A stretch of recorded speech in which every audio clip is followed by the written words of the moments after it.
After a busy offseason of trades, free agent signings, and 10 draft picks, what does the Chicago Bears roster look like around Justin Fields and Matt Eberflus' second season as head coach? We're breaking that down today on the Locked On NFL Scouting Podcast. You are Locked On NFL Scouting with the Draft Dudes, your daily podcast for NFL and college football scouting. Part of the Locked On Podcast Network, your team every day. What's better than this? It's guys being dudes here on the Locked On NFL Scouting Podcast. We're the Draft Dudes. I'm Joe Marino from Locked On Bills. He's Kyle Crabbs from Locked On Dolphins. And we are your NFL experts here with you daily to talk team building across the league on the Locked On NFL Scouting Podcast with the Draft Dudes, part of the Locked On Podcast Network, your team every day. We'd like to thank you for making Locked On NFL Scouting your first listen every day, and a big welcome to our everydayers. You know who you are. Those of you who never miss a single episode, we appreciate y'all being here very, very much. This episode is brought to you by FanDuel Sportsbook, official sportsbook of the NFL. Make every moment more. Visit FanDuel.com/LockedOn today to get started. Joe, happy Monday. Happy Chicago Bears Film Study Day to you. I don't know what else you got for holidays. Anything? Oh, it's happy Boston's down 3-0 in the Eastern Conference Finals. Yeah, you hate to see it. You do. You just do. You know? ESPN would still tell you that Boston has a 7 out of 10 chance to win the series down 3-0. According to where do I get in on that? The analytics there, yeah.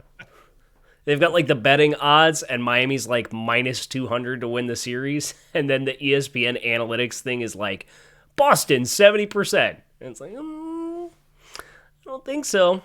I think not. I don't think so. So if there's one thing we can bond in that's not football related, it is the misery of Boston sports. So yeah, well, they don't have much misery, so y'all can dunk on us, whatever. Well, we know about all. Things are a little glum right now. They are, but they've had title. They've had multiple lifetimes of achievement. Correct. So just super spoiled. We get it. You guys are spoiled. We're jealous. That's all it is. So misery loves company, and welcome to life as the rest of us.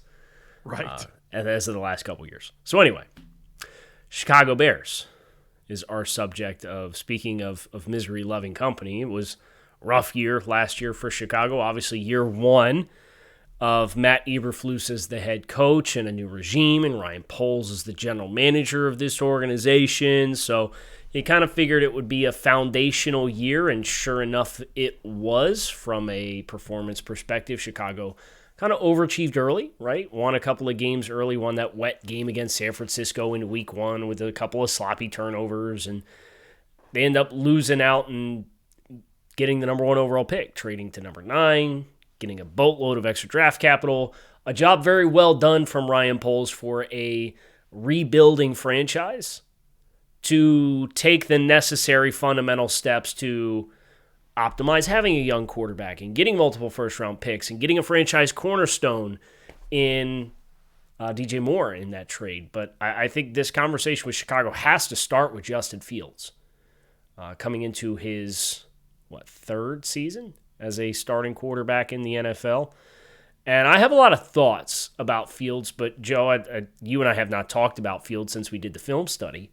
Mm-hmm. Would love to hear what you thought of Justin Fields specifically, and obviously we're going to talk about his situation on Friday when we look at the rest of the 2020 quarterback class.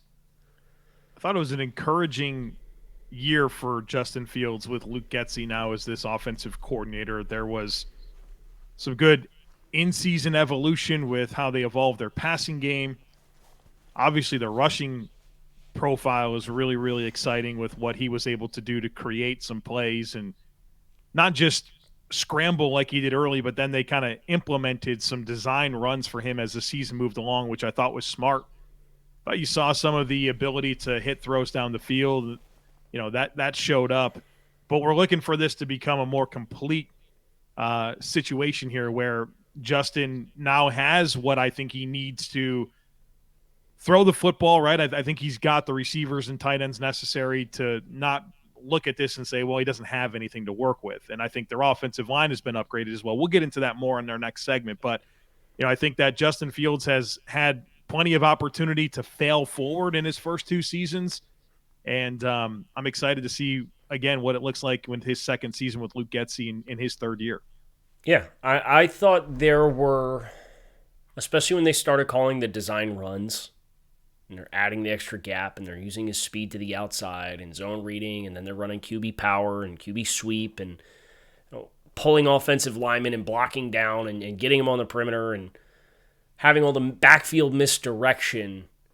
I think it really amplified Justin Fields' best traits, and I also think it made the offense better as a whole as far as what that allowed them to cover up. And as you said, we'll talk about that in segment 2. But Justin, I thought the areas in which he shined was throwing the ball down the field, the shot plays down the field, the big plays, the deep crossers, the go balls, the big posts, and then obviously that ball handling and ability to run the ball.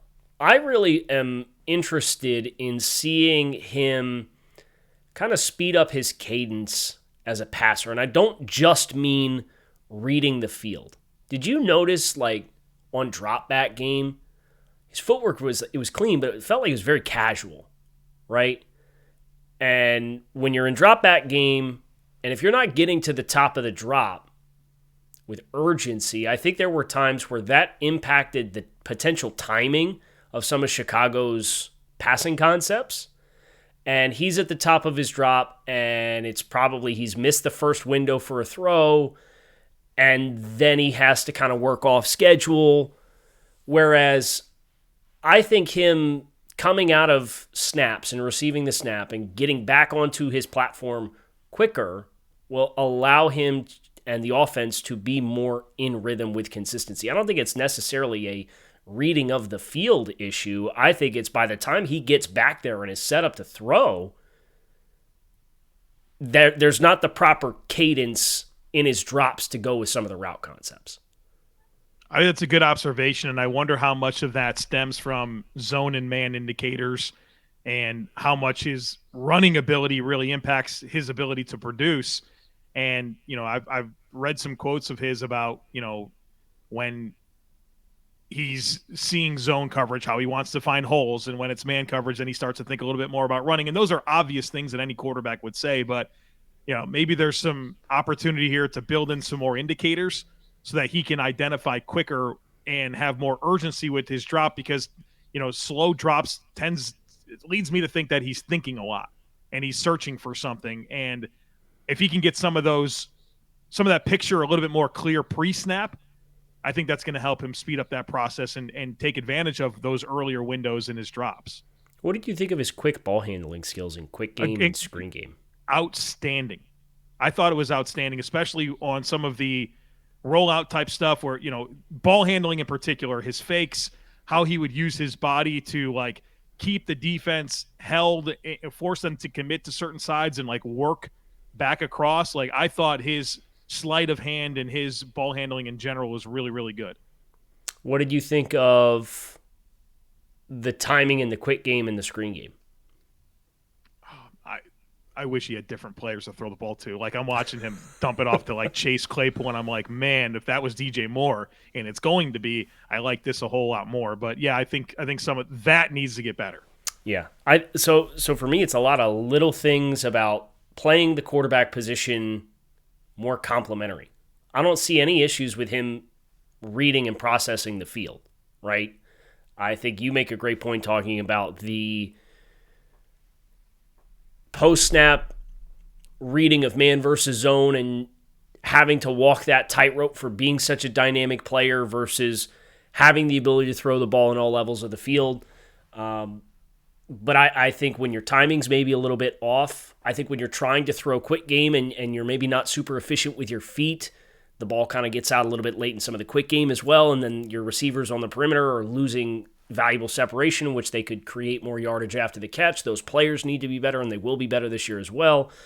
I think some of his touch throws, I thought he struggled with intermediate touch throws getting up over top of the second level, and I think some of that is all related to where the receivers are in relation to defenders and how he when he gets to that point in the progression, when he's actually at the top of the drop, he might have to work harder to get a ball up over top of somebody. So I think it's the deep play action passing game, the rollout game, the naked game, that's all really good now. And I think that's where he's at his absolute best. The running game components and what they can do from schemed quarterback run and then against man coverage is excellent as well. But if Justin Fields is going to take the next step, I think it goes beyond just getting better players available. And I don't think it is, well, he can't read the field. I don't think that's his problem. I think it's just getting technical refinement with drop back game in intermediate and getting back there and getting set up and being ready to, if I know I'm going to throw the quick smoke to the perimeter, take my shuffle step and out, right? And get the ball out and set yourself up for more instead of taking a rocker step and then hinging and open and then maybe you leave your lower half behind you and you kind of force that throw, and you saw some bubble throws where he wasn't accurate throwing quick routine throws quick to the perimeter. So I think you just add some polish beyond what his physical tools are going to give you, and that's going to allow him, in addition to a better supporting cast around him, to be the player that we thought he was going to be coming out of Ohio State, because he's not quite there as a passer yet, but it's foundationally it's there. And I think he's just got to add polish to it. I don't think this is an issue of reading the field or anything like that. All right, so we're going to expand this conversation to the entire offense here in the next segment. But first, we need to tell you about FanDuel. Make a fast break to FanDuel during the NBA playoffs, because right now, new customers can get a no-sweat first bet up to $1,000. That's $1,000 back in bonus bets if your first bet doesn't win. So if you want to get in on the Celtics and them making a comeback here against Miami, all the NBA playoffs, the NHL playoffs are happening. MLB is in full swing. You've got NFL futures. They got some fun win totals if you like to bet on the over-under and you feel good about a team or you think a team's a little overrated. Head on over to FanDuel, because there's no better place to bet on all the playoff action and sports in general than America's #1 sportsbook. Visit FanDuel.com/lockedon and get a no-sweat first bet up to $1,000. That's FanDuel.com/lockedon. FanDuel, official sports betting partner of the NBA. So now we get to talk about the offense. And I'll pull up for those who are watching on YouTube, the depth chart that we have for the Chicago Bears. This offensive line, Joe, looks pretty good. And I thought there were some really bright moments, particularly in the run game with the kinds of players that they went out and had last year. In the run game to create vertical push and vertical movement. A lot of power concepts here. But I think you take the young players that are developing players and you add Darnell Wright and Nate Davis to the right side of this offensive line. I think this line looks pretty good. Yeah, and I think Braxton Jones coming in and offering what he did as a rookie at left tackle was very, very encouraging. And so is Teven Jenkins and his development at guard, right? It was a kind of a bumpy start there, availability issues. You know, is he a tackle? Is he a guard? I thought he really stabilized himself at guard and looks like he's going to be an impact starter for them. I get Cody Whitehair back at center for the first time in a few years. We know he can play there. And then, of course, the new arrivals here of Nate Davis, who they paid pretty well to come over from Tennessee. He's a good run blocker. And then Darnell Wright, who's a good run blocker as well. And so they got some people movers here, man. This is a team that can really create some displacement in the run game with what they have and some good range there with Cody Whitehair. So I like the makeup of this offensive line and how Ryan Poles was able to, improve it in a very intentional way coming out of last season. So we get done complimenting the offensive line and said they did some things really well, but Justin Fields was sacked more than any other quarterback in the league last year with 55 sacks. That was 15% of his dropbacks were ended in sacks. That number can't be there, right? Some of that's on the offensive line, and Darnell Wright I think will help, and Nate Davis I think will help. I thought Chicago was a little soft up the middle, and then right tackle was a big problem. I thought there was Cody Whitehair in some of the games that I watched playing at guard. I thought he was overtaken pretty quickly. I thought Javon Hargrave in the Philadelphia game late in the season really tested him in the number of reps. And then right tackle kind of felt like it was, once Riley Reif was in and out of the lineup, it kind of just became a musical chairs type thing and they never really settled in. So I think that'll help, but I also think having a better complementary vision of what the offense is going to be that they kind of adjusted to as the season went on last year will help as well, because of how much misdirection, threat of QB run. How many true pass sets did this offensive line feel like it took last year, unless it was third and long? Right. Not many. That might be necessary for Darnell Wright, you know what I mean, to kind of still lean into some of that. But well, and that was Teven Jenkins coming out of Oklahoma State too. Yeah. That was that whole conversation was, well, he never really took pass sets because they RPO'd so much, and he was just blocking the A level of the defense. I think marrying some of that will be helpful, but then the responsibility will then go to Justin Fields to understand, hey, if we're blocking run and it's RPO, or we're blocking a zone read and you pull the ball, you got to take care of it and you got to avoid negative plays. So I think some of that's Justin and some of that's also conceptually how they're doing it. But I think the direction that they went to kind of help and put these guys who were road graders to a lot of full slides, a lot of run blocking, looks, even in the passing game, I think all of that will be very productive for Chicago in integrating these new pieces too. Yeah, and I like Sam Mustipher. Like he's been their center the last 2 years. He's no longer here. I think Cody Whitehair is going to be a better player at center. I think they're going to get better because now like the musical chairs here are good. They're good. I think Mustipher has been replacement level center for them, and Cody Whitehair I think can be an above average, at least average center. Yeah, and we obviously have him graded right now as an adequate level starter, along with Nate Davis and Braxton Jones on that offensive line. Teven Jenkins, Joe, you mentioned the big jump there. Have some nice depth between guys that have had flashes of playing, and Lucas Patrick, of course, a couple different spots, and then Larry Borum has kind of been in and out of the lineup as a young player, but has kept his head above water. The skill group, though, I really like the makeup of this skill group. I'm going to give you the chance to give your flowers to DJ Moore, and I'll get out of the way. I know you're eager to do that, so go ahead. Well, I love DJ Moore. He's a player that, I loved him at Maryland, loved him with the Panthers, and it's like you look at this entire journey, and it's not a lot of stability at the quarterback position, but he's still been able to produce. And I think whether it's yards after catch, separation, down the field at all three levels, this guy's a true number one receiver. And we know that they needed this, and I think that's only going to help a guy like Darnell Mooney, who hasn't had that much help so far in his career.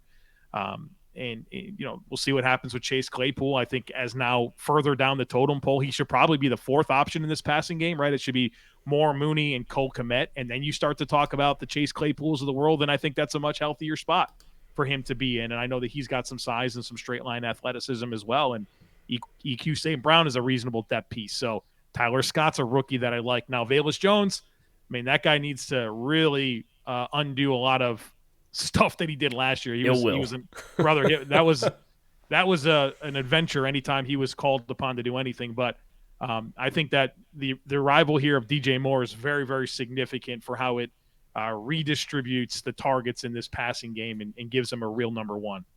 When did they draft Velus Jones? He's a third-round pick. Third-round pick? Yeah. That's a hard pill to swallow to take a 2 for Chase Claypool that ended up being 32nd overall. And because remember, we only had 31. We don't get too many chances to bring it up anymore, but we only had. Glad you of all people can do of it. Course. Yeah. So I would be inclined to agree with you that the domino effect of DJ Moore going immediately into the top and being the player that he is should cast more favorable. Darnell Mooney's been an awesome player since he came in, but he's always kind of felt like the one. And for him to be the 2, yes, I think puts him in much more favorable situations to can more consistently win one-on-ones, have less opportunities where you're really getting jammed at the line of scrimmage or dealing with contact in the contact window, get a little bit more room to work. You can move him around the formation a little bit more. I think it's really good. I really like the makeup of what has been put around Justin Fields. So if you are going to, I don't want to say this year's a make or break, right? Because I hate that. He's under contract in 2024. Rookie contract still. They'll have to make a 5th-year option decision after this year. But if you're doing the things to put your quarterback in a position to take the next step and continue to mature, I think Chicago did it the right way with what they were, at the end of the day, able to acquire for the number 1 overall pick with DJ Moore, a first-round offensive tackle, signing offensive linemen, having the evolution of the scheme. And we didn't really talk about running back. I know we could touch on that quickly because we're both big fans of Donta Foreman, but David Montgomery has been a productive but not super high efficiency per carry player for the Bears. Khalil Herbert showed some nice flashes as a low-round draft pick, and I think him on third downs will also be very helpful for Chicago, but I would not be surprised if Foreman from Montgomery is a lateral move at worst for Chicago. Oh, I'll say it out loud. I think this running back situation is better. Okay.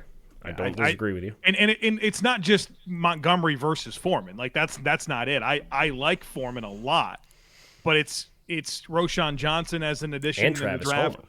Yeah, Travis Homer, who's a nice another special teams three down ability. Yeah, and he's got some athleticism too. So I think this is a deeper, more diverse group of running backs, and we know that this team's going to want to run the football. So I think this is a better running back situation, and Cole Kmet's coming along very nicely at tight end. A lot to like offensively. It's you can say comfortably that they're better at receiver, tight end, running back, offensive tackle, and interior offensive line. There's no question about it. Hold on, I'm just looking at the scoring chart. So, yeah, this scores pretty favorably compared to the rosters that we've done thus far, offensively. Now, obviously, there's a big mystery component in what the ceiling is with Justin Fields, and that's going to determine how high the Bears fly. But we also have the defensive side of the ball to tackle here as well, Joe. So one thing we don't have to do is come to consensus on any of these players. We largely saw this roster the same. We kind of pre-show ironed out the few discrepancies that we had so that we could have an appropriate level of conversation surrounding Justin Fields as probably a polarizing player for a lot of people. So we've done that. We've accomplished the offensive side of the ball, and we're going to finish here on this episode of Locked On NFL Scouting with the defensive side of the ball. Do you want the good news or the bad news defensively? I guess the good news. The good news, this linebacker room's awesome. We'll go ahead. We'll put the depth chart up. Signed Tremaine Edmunds. Signed TJ Edwards. Heard about it, yeah. Noah Sewell, kind of a nice sneaky ad on day 3 this year's draft. And then Jack Sanborn as a UDFA last year, who Came on a little bit. He can play. Yeah. Are you surprised that they signed both of these linebackers with the way Sanborn played the last 2 months of the year last year? No. I liked what Sanborn did, but I still think there's limitations there. Maybe more so Edwards. Maybe you feel like you can roll with Sanborn in the exact same vision that you had for Edwards and save some money and maybe reallocated that to the D-line, but that was going to be my argument. And well, yeah, if you make that argument, I'm there. Yeah, I love TJ Edwards as a player too. I think he's a quality. We both graded him as a quality starter. He was phenomenal last year for Philadelphia. Behind a really good D-line. And the questions with TJ Edwards and why he got drafted late was, well, there's some athletic limitations here. He played at Wisconsin. He's super high football IQ, physical, has enough sideline to sideline range. Like, I'm sorry, Jack Sanborn's all the same things. So if it were me, and it's not me, I'm not Ryan Poles, and that's okay, and I'm not Luke Getsy, but if it were me, I maybe would have done what you just floated out there and taken that, what was it, $8 million that Edwards got? $7 million that Edwards got? And I'd have tried to sign a defensive lineman, particularly somebody to rush off the edge. Kyle, it wasn't money for this team. They had all the cap space in the world. They just didn't what we're getting to here is we think this defensive line is a major, major problem. I think on the edge, on the interior, they don't have a whole lot in the way of starting caliber players. And it's very, very underwhelming. I mean, we'll see Gervin Dexter, Zach Pickens. Those are toolsy draft picks. Like, they need to pan out. But this edge rusher situation and what you know that you have at defensive tackle is very, very concerning. And I would have been much more deliberate if I were Ryan Poles to improve this situation this offseason with the resources that he had. And I'm just sitting here looking at some of these salaries for edge rushers that win in free agency this year. And there's not a lot of great values, right? Like Zach Allen went for 15 plus per. We're not interested in that. I'm not going to give you a hard time about that. Samson Ebukam, 3 for 24. I mean, that's only $1 million more than what you already gave DeMarcus Walker. Yeah. Agbo Okoronkwo. Yeah, 3 for 19. He's cheaper than what you paid DeMarcus Walker. And obviously, they're different body types, different players. Dalvin Tomlinson, I would have been in on. But you're also rolling with, like, Gervon Dexter, I think, has some inside-outside capability that you drafted in the second round. And then Rasheem Green, I think, has some outside capability as well. So if DeMarcus Walker, that body type, I think both Gervon Dexter and Rasheem Green could also simultaneously fill that hybrid end role, that base end. Marcus Davenport, I would have been interested on. I'd be interested in some of the players that are still out there. Frank Clark, Carlos Dunlap. Yeah, maybe that's the move for Chicago if they really want to compete, because I mean, we mentioned the two power ends in DeMarcus Walker and Rasheem Green. Leonard Floyd, go sign these players. Who are your speed guys? Are Dom Robinson as a 5th round pick last year and Travis Gibson, who did not look effective last year in any capacity. There's a lot of stuff I like on this defense. I like the youth in the secondary between Jaquan, Brisker, and Kyler. Kyler Gordon needed to play more early last year. Needed to play more earlier. Did he deal with injuries? Kyler? I can't remember. I cannot remember. And then you got Tyreek Stevenson. The linebacker duo, trio, I would even say, of Tremaine Edmunds, TJ Edwards, and Zach Sanborn. Like, the back seven's got a lot going for it. My worry is how the defensive front sets them up for success. Bring back Leonard Floyd yesterday. Right? He's out there, man. Do it. Yeah, this D-line is a concern. What do you think of these corners? I think we have potential. Tyreek Stevenson, Jaylon Johnson, Kyler Gordon as your two outside guys. Gordon probably your slot player. I think there's a lot of upside there. Physical group. I worry about the pass rush not allowing them to play their best football. I don't love their depth, but I think that's a potent trio of young players. And I really like how Eddie Jackson bounced back last year. It's hard to forget the 2 years before that, but he played a lot better. And Jaquan Brisker looks like a stud in the making at safety. Right. But I wonder how much you are ruining your young DBs and you're ruining these investments at linebacker by what you have at D-line. I mean, Tremaine Edmunds, I love him. I will defend him till the end of the earth. But he's not a good take-on player. He's not a good, necessarily great downhill player. And you are not going to be able to maximize his ability with this D-line. Same thing with TJ Edwards, and that's why I was deliberate in saying, yeah, he was really good behind that Eagles' amazing D-line. And, I mean, this is night and day different. Okay, so clerical note on Kyler Gordon. I did the research. He did play early. He dealt with, I think it looked like a concussion at one point, and then he did not play in the season finale. And wouldn't you know, I watched 2 games from the stretch that he missed with the concussion, and I watched the season finale. Oh. Now, I watched the Miami game, I watched the Washington game, and I watched the Philadelphia game, which he played in, and he played well in 2 out of those 3. I thought he played really well in 2 out of those 3 games. My exposures were they were part of my pro scouting responsibilities for TDN last year, so I watched 1 game every out of every 4 last year. But my refresher was Miami. And that game had a little bit of everything, in it. Emotional roller coaster, dude. This game had a little bit of everything. That's what I'll say about it. But I think those DBs have some upside. I do, but they're gonna have to cover for a long time. What do you think of the makeup relative to the North, the NFC North? Packers, Lions, Vikings. Yeah. I don't love that, Kyle. Just worried about, again, being able to control the line of scrimmage up front. Yeah. Their O-line Billings should will be okay. fine. Yeah.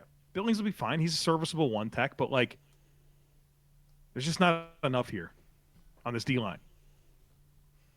So Chicago, go sign some free agents. Yeah. Right? Sign Frank Clark and Leonard Floyd tomorrow. We're even past the compensatory pick window, so you don't go worry about that either. Oh, they're not getting any. Brother, they signed Tremaine. I understand. I'm just saying. There's nothing holding you back at this point. But here's like what we're concerned about the D-line. I'm sure anybody in the world is concerned about it. But like to come through this offseason, if you're Ryan Poles, with two players that we label as roster cornerstones and DJ Moore and Tremaine Edmunds, that's significant. Yeah. To come away with the draft capital that you did from moving back, I mean, that's significant. We think everything on offense is better. And that was always the conversation going into the offseason was you got to get this better around Justin Fields. Box checked. Well, you still added a cornerstone on defense and some exciting young talent on defense. It's just this D-line. Yeah. And how they are able to circumvent that is going to determine, along with Justin Fields' play, how effective this football team is this year. I will say this about Matt Eberflus going back to the Colts. He did a phenomenal job of getting players to play their best football on that D-line. I think about like Danico Autry, what he was able to kind of turn into when he went over there. Even Grover Stewart developing him. Like he's got a nice track record here. But man, I wish he had more to work with. And that's exciting for like Dexter and Pickens, but I feel pretty good about what guys like Justin Jones and Rasheem Green and DeMarcus Walker are in the NFL. Right. So we'll see. So that's the Chicago Bears. Any final thoughts? For those that are doing this with us, well, we have a prospect tomorrow. Who? Olu Fashanu, offensive tackle, Pennsylvania State, Nittany Lions. Excellent. And what is a Nittany Lion, Joe? It's a lion from the Nittany mountain range. That's right. Yeah. So you didn't always think that. A lot of people might not know either. So that's tomorrow. Olu Fashanu tomorrow, and then Wednesday's the San Francisco 49ers. So oh boy, play along with us. We're doing San Francisco and then Jacksonville, and then New England, and then we'll do the 2020 quarterback class. 2021 quarterback class. Yeah. Tomato. Okay. So we got great programming ahead of us. Plan accordingly. Hit subscribe here on the podcast. You can find us on YouTube or wherever you listen to your favorite podcasts. I'm Kyle Crabbs. He is Joe Marino. We are the Draft Dudes. We are out of here. Make it a great rest of your Monday. We'll be back to talk to y'all again tomorrow. Peace.